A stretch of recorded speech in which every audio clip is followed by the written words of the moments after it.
Hello, dear learners. Welcome to a very joyous day of learning on the poem Laugh, Be Merry by John Mansfield.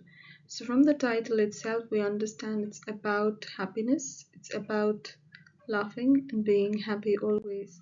So, a little bit about John Mansfield. So, he was a visionary voice who did speak a lot about the Christian faith. And we see that, the natural world where he lived in, especially the English countryside, it did have a great influence on his works. And we see those being represented in his poetic lines. And he always presents an uplifting mood in his poems. And there's a lot of life and positivity in all that he writes. And even this poem, Laugh and Be Merry, is a very positive poem. It has a lot of positive energy. So, to have an overview of the poem's themes, so it's about the power of laughter. How, when we laugh, it is the best song that can stop everything in the world. It is the best music that is there. And he asks the readers to be happy about the simple things in life, to always laugh and be happy, laugh and be merry. He begins the poem with those lines, and it is an emphasis about the power of laughter. And it also talks about the power of fostering connection between human beings.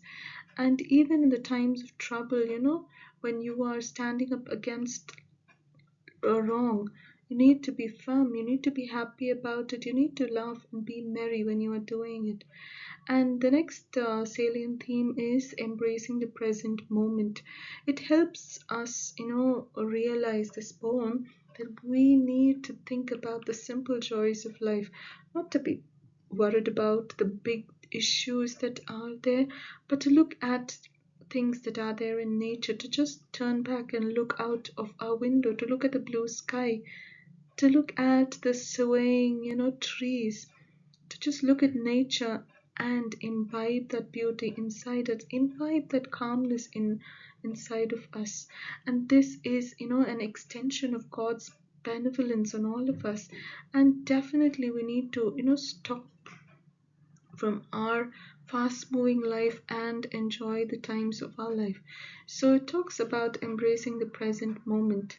And another theme is the joys of simple living. How when we go back to our basics of living with nature, how we will be able to overcome this materialistic, demanding world, to enjoy the beauty of the world that God has given us for free. He doesn't ask us for rent. We just enjoy the simple thing that God has given to us.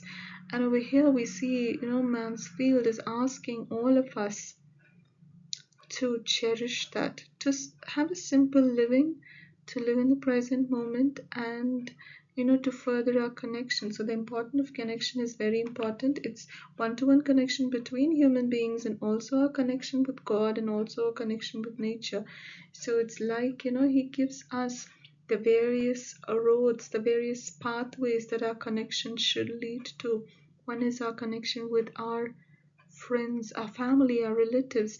We need to share the joy. We need to share, because we are all temporary residents of this world.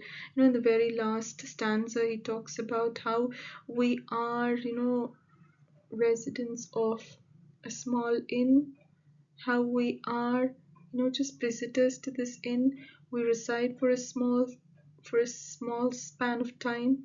A span of time may be that of compared to a length of a thread, which he does in the first stanza. So during that time, we need to make our connections with human beings. Second is our connection with God.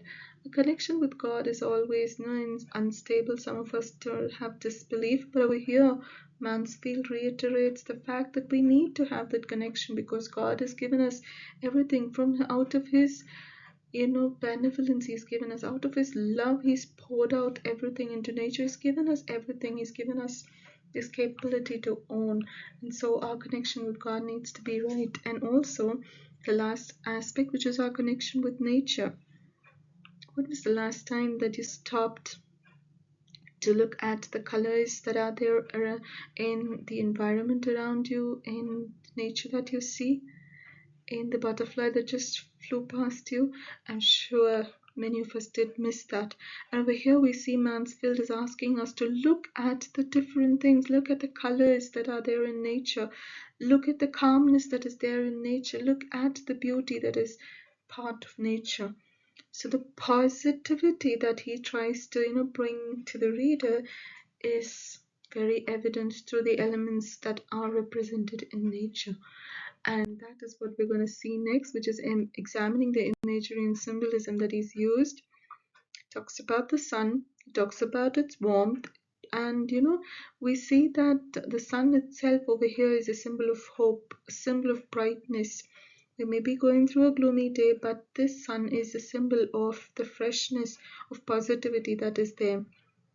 Then the flowers signify beauty, that everything is beautiful. It does have a short span of time on the earth, but still it is beautiful. We need to glow. We need to, exhibit our beauty. It's not the external beauty that he is talking about, it's the internal beauty that is there inside of each of us. And we need to find that internal beauty. Then the birds. The birds represent cheerfulness in songs, and definitely we all have a song inside of us. We need to find it. So these are some of the imagery and symbolism that is used, along with the role of laughter and merriment. It is the central theme. It is also talking about, he emphasizes on the transformative power that laughter and merriment thus have. It heals. It's a celebration of life, how when we live in the moment, how when we experience the joys of simple things in life, we celebrate life itself. And if you have to compare this poem with other works, there's an echo of romanticism. For example, it helped me recollect William Wordsworth's famous lines, "I wandered lonely as a cloud that floats on high over hills and vales, when all at once I saw a crowd, a host of thousand daffodils." So it does ring a bell. Then you also have Samuel Coleridge's Kubla Khan, which is there.